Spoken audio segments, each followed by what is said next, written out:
ಇವತ್ತು ಮನೆ ಸಿಗುತ್ತೆ ಅಂತೇಳಿ ಕಾಯ್ಕೊಂಡು ಕೂತಿದ್ರು ಒಂದು 28 ಕುಟುಂಬಗಳು. ಬಟ್ ಇವತ್ತು ಕೂಡ ಸಿಗಲಿಲ್ಲ.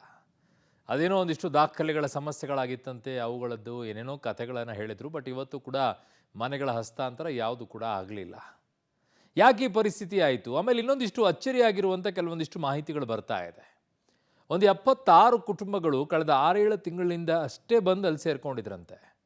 ಫಸ್ಟ್ ಹೋಗಿ ಈಗ ಏನಾಗುತ್ತೆ, ಕೆಲವೊಂದು ಟೈಮಲ್ಲಿ ಒಂದು ಜಾಗದಲ್ಲಿ ಹಿಂಗಾಗಿದೆ ಅಂತಂದಾಗ ಯಾರೂ ಕೇಳ್ತಿಲ್ಲ, ಬಾ ನೀನು ಇಲ್ಲೇ ಕಟ್ಕೊಂಡು ಮನೆ ಕಟ್ಕೊ ಬಾ ಅಂತೇಳಿ ಕರೆದು ಮನೆ ಕಟ್ಕೊಳ್ಳುವಂಥ ಪರಿಸ್ಥಿತಿಗೆ ಹೋಗ್ಬಿಟ್ಟಿದೆ. ಕಾರಣ ಜಾಗ ಯಾರದ್ದು, ಮನೆ ಕಟ್ಕೊಂಡು ಆರಾಮಾಗಿರೋದು, ಇನ್ನು ತಲೆ ಕೆಡಿಸ್ಕೊಳ್ಳೋದೇನು, ಈ ಪರಿಸ್ಥಿತಿ ಆಗಿತ್ತು. ಸೊ ಹಾಗಾಗಿ ಇವೆಲ್ಲವನ್ನು ಪರಿಶೀಲನೆ ಮಾಡ್ತಾ ಇದ್ದಾರೆ. ಜೊತೆಗೆ ಯಾರೆಲ್ಲ ಅಕ್ರಮವಾಗಿ ಬಂದು ವಾಸ ಮಾಡ್ತಾ ಇದ್ದಾರೋ, ಎಲ್ಲಿಂದ ಬಂದಿದ್ದಾರೆ, ಅವರ ಹಿನ್ನೆಲೆಗಳನ್ನು ಕೂಡ ಈಗ ಚೆಕ್ ಮಾಡುವಂಥ ಕೆಲಸವನ್ನು ಮಾಡ್ತಾ ಇದ್ದಾರೆ. ಇದು ಕೋಗಿಲು ಲೇಔಟ್ನ ಕಥೆ. ಸರ್ಕಾರ ಒಂದು ಪ್ಲ್ಯಾಟ್ಫಾರ್ಮನ್ನು ಸೆಟ್ ಮಾಡಿದೆ. ಇನ್ನೆಲ್ಲೇ ಇದೇ ರೀತಿಯಾಗಿ ಡೆಮಾಲಿಷನ್ ಆದರೂ ಕೂಡ ಮನೆ ಕೊಡಿ ಅಂತ ಕೇಳ್ತಾರೆ. ಕೋಗಿಲು ಲೇಔಟ್ನಲ್ಲಿ ಏನಾಗಿದೆ, ರಿಪೋರ್ಟ್ ಇಲ್ಲಿದೆ. ಕೋಗಿಲು ಲೇಔಟ್ ಸರ್ವೆಯ ಇನ್ನಷ್ಟು ಸ್ಫೋಟಕ ಮಾಹಿತಿ. 6 ತಿಂಗಳಿನಿಂದ 76 ವಲಸಿಗ ಕುಟುಂಬಗಳು ವಾಸ. 119 ಕುಟುಂಬಗಳ ಪೈಕಿ 37 ಮಾತ್ರ ಬೆಂಗಳೂರಿಗರು. ಹೌದು, ಕೋಗಿಲು ನಿರಾಶ್ರಿತ ಕುಟುಂಬಗಳ ಒಂದೊಂದೇ ಮಾಹಿತಿ ಹೊರಬೀಳ್ತಾ ಇದೆ. ಕೋಗಿಲು ಲೇಔಟ್ನಲ್ಲಿ ಒಟ್ಟು 119 ಕುಟುಂಬಗಳು ವಾಸವಾಗಿದ್ದು, ಇದರಲ್ಲಿ ಬೆಂಗಳೂರಿಗರು ಕೇವಲ 37 ಮಾತ್ರ. 76 ಕುಟುಂಬಗಳು ವಲಸಿಗ ಕುಟುಂಬವಾಗಿದೆ.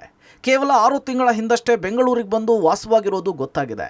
ಅಧಿಕಾರಿಗಳು ಕಳೆದ 10 ದಿನಗಳಿಂದ ನಡೆಸಿರುವ ಸರ್ವೆ ವರದಿಯನ್ನ ಸರ್ಕಾರಕ್ಕೆ ಸಲ್ಲಿಕೆ ಮಾಡಿದ್ದಾರೆ. ಕೋಗಿಲು ಲೇಔಟ್ ನಿರಾಶ್ರಿತರ ಸರ್ವೆ ಕಾರ್ಯದಲ್ಲಿ ಅತ್ಯಂತ ಪ್ರಮುಖ ಅಂಶಗಳು ಹೊರಬಿದ್ದಿರುವಂಥದ್ದು. ಅದರಲ್ಲೂ ಕೂಡ ಒಟ್ಟು 119 ಮನೆಗಳ ಪೈಕಿ 76 ಕುಟುಂಬಗಳು ಕಳೆದ 6 ತಿಂಗಳ ಹಿಂದೆ ಇಲ್ಲಿ ಬಂದು ವಾಸ ಮಾಡ್ತಾ ಇದ್ದಾರೆ ಅನ್ನುವಂಥದ್ದು ಸರ್ವೆಯಲ್ಲಿ ಬಯಲಾಗಿರುವಂಥದ್ದು. ಹಾಗಾಗಿ 6 ತಿಂಗಳ ಹಿಂದೆ ಇಲ್ಲಿ ಬಂದು ವಾಸ ಆಗಿರೋ ಹಿನ್ನೆಲೆಯಲ್ಲಿ ಅವರಿಗೆ ಮನೆಗಳನ್ನು ಕೊಡೋದಕ್ಕೆ ಸಾಧ್ಯ ಆಗಲ್ಲ ಎನ್ನುವಂಥದ್ದು ಈಗ ಅಧಿಕಾರಿಗಳು ಸ್ಪಷ್ಟಪಡಿಸಿರುವಂಥದ್ದು. ಮತ್ತೊಮ್ಮೆ ಕೂಡ ಅವರು ಹೊರಗಡೆ ಬಂದಂಥವ್ರು ಯಾರು, ಏನು, ಎಲ್ಲಿ ಅವ್ರಿಗೆ ಇಲ್ಲಿ ಬರಲಿಕ್ಕೆ ಯಾರು ಅವಕಾಶ ಮಾಡಿಕೊಟ್ಟಿದ್ದು, ಮನೆಗಳು ಅವರಿಗೆ ಯಾರು ಕೊಟ್ಟರು ಅಂತೇಳಿ ಪೊಲೀಸ್ ವೆರಿಫಿಕೇಷನ್ ಮತ್ತು ಪೊಲೀಸ್ ತನಿಖೆ ಕೂಡ ಆಗ್ತಾ ಇದೆ.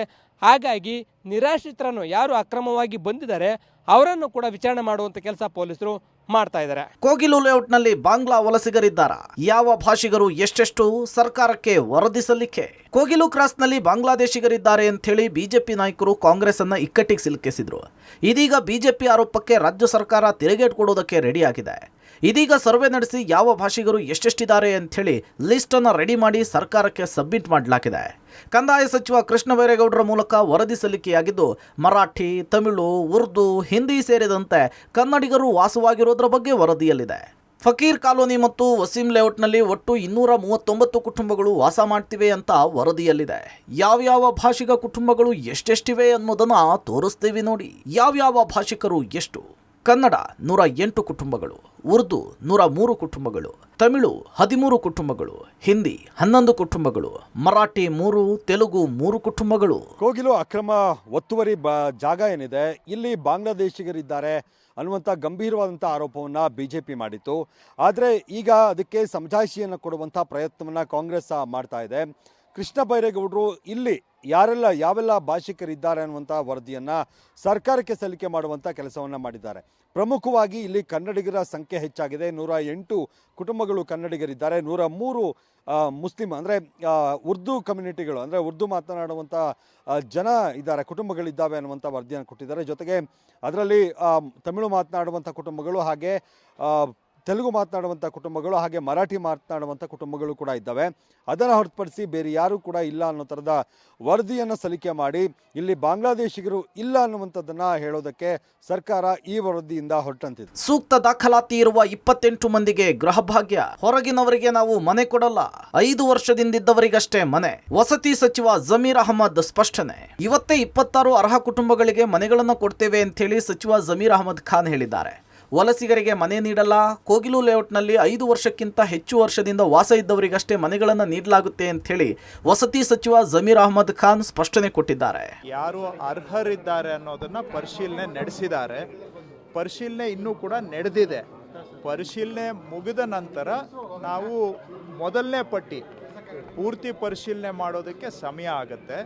ಆದರೆ ಮೊದಲನೇ ಪಟ್ಟಿಯನ್ನು ಆದಷ್ಟು ಬೇಗ ಕೆಲವರಿಗೆ ಯಾರು ಅರ್ಹರಿದ್ದಾರೆ ಅವರಿಗೆ ಪರ್ಯಾಯ ವಸತಿ ವ್ಯವಸ್ಥೆಗೆ ಮಾಡಿಕೊಡ್ಬೇಕು ಅಂತ ನಾವು ಹೇಳಿದ್ದೇವೆ. ಇನ್ನೂ ಪರಿಶೀಲನೆ ನಡೆದಿದೆ. ವೆರಿಫಿಕೇಶನ್ ಮುಗಿಯೋವರೆಗೂ ಸದ್ಯಕ್ಕೆ ನಾವೇನು ಅದ್ರ ಬಗ್ಗೆ ಕಾಮೆಂಟ್ ಮಾಡೋದು ಸರಿ ಇಲ್ಲ. ಇವತ್ತೇನು ಇಲ್ಲ. ಅದು ನಾನು ವಸತಿ ಸಚಿವರ ಹತ್ರನೂ ಕೂಡ ಮಾತಾಡಿದ್ದೇನೆ. ಪರಿಶೀಲನೆ ಮುಗಿಯುತ್ತೆ ಅಂತ ಭಾವಿಸಿದ್ವಿ, ಆದರೆ ಇನ್ನೂ ಪರಿಶೀಲನೆ ನಡೆದಿದೆ. ಹಾಗಾಗಿ ಅವರು ಪರಿಶೀಲನೆ ಮುಗಿಸಿ ಲಿಸ್ಟ್ ಸಬ್ಮಿಟ್ ಆದಮೇಲೆ ಮುಂದಿನ ಕ್ರಮ. ಮನೆ ಅಂತೂ ಕೊಡಬೇಕಂತ ತೀರ್ಮಾನ ಮಾಡಿದ್ದಾರೆ. ಅಂದರೆ ಎಲ್ಲ ಡಾಕ್ಯುಮೆಂಟ್ ವೆರಿಫಿಕೇಷನ್ ಮಾಡಿ ಬರೀ ನಮ್ಮ ರಾಜ್ಯದವ್ರು ಕೊಡ್ತೀವಿ, ಆಚೆದವ್ರಿಗೆ ಒಬ್ರು ಕೊಡಲ್ಲ.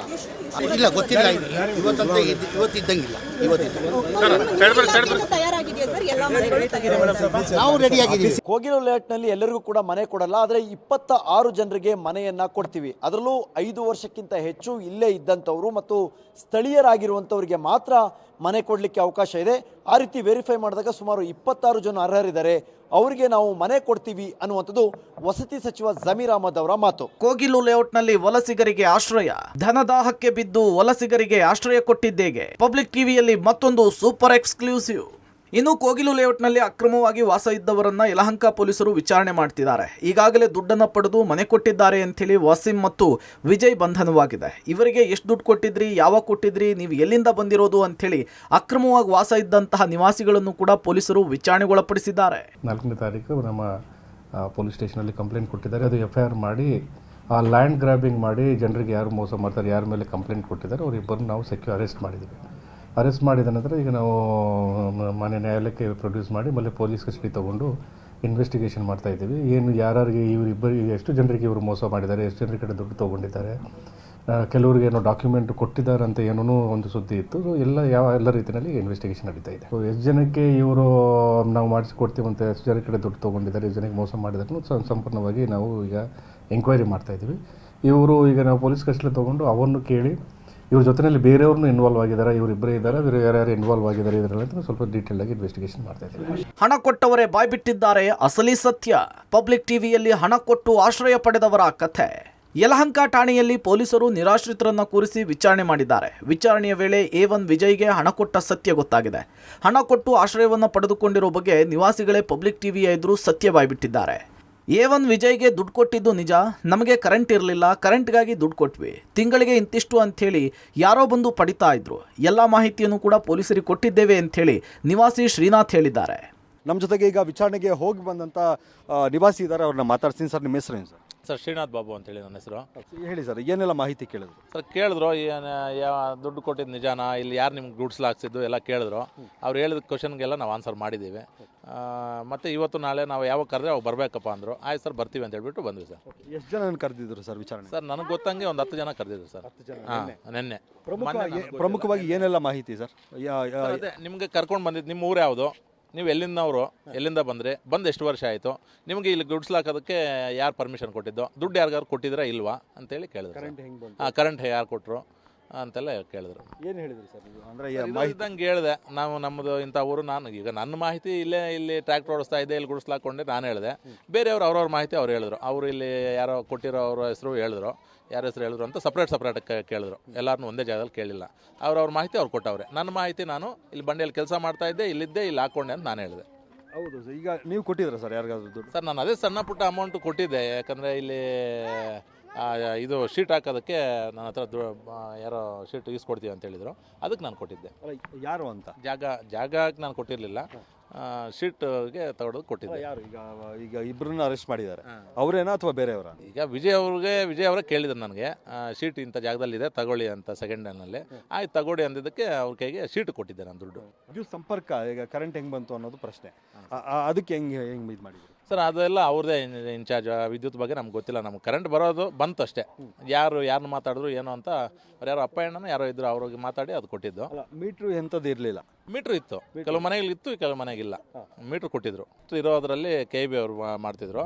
ಮೀಟ್ರ್ ಇಲ್ದಿರೋ ಮನೆಗಳಲ್ಲಿ ಯಾರು ಮಾಡ್ತಾಯಿದ್ರು ಗೊತ್ತಿಲ್ಲ, ಒಟ್ಟಿನಲ್ಲಿ ಮಾಡ್ತಿದ್ರು. ಒಟ್ಟಾರೆ ಅಧಿಕಾರಿಗಳ ಸರ್ವೆಯಿಂದ ವಲಸಿಗರಿರೋದು ಗೊತ್ತಾಗ್ತಾ ಇದೆ. ಮನೆ ಪಡೆಯೋದಕ್ಕೆ ಅರ್ಹರು ಬರೀ 28 ಜನ ಅಂತ ಹೇಳಲಾಗ್ತಿದೆ. ಇನ್ನುಳಿದವರು ಅಕ್ರಮ ವಲಸಿಗರು. ಇದರಲ್ಲಿ ಯಾರು ಇವರ ಹಿಂದಿದ್ದಾರೆ, ಏನೆಲ್ಲ ಅಕ್ರಮ ನಡೆದಿದೆ ಅನ್ನೋದು ಪೊಲೀಸರ ತನಿಖೆಯಿಂದ ಗೊತ್ತಾಗಬೇಕಿದೆ. Metro bureau, public TV, Bengaluru.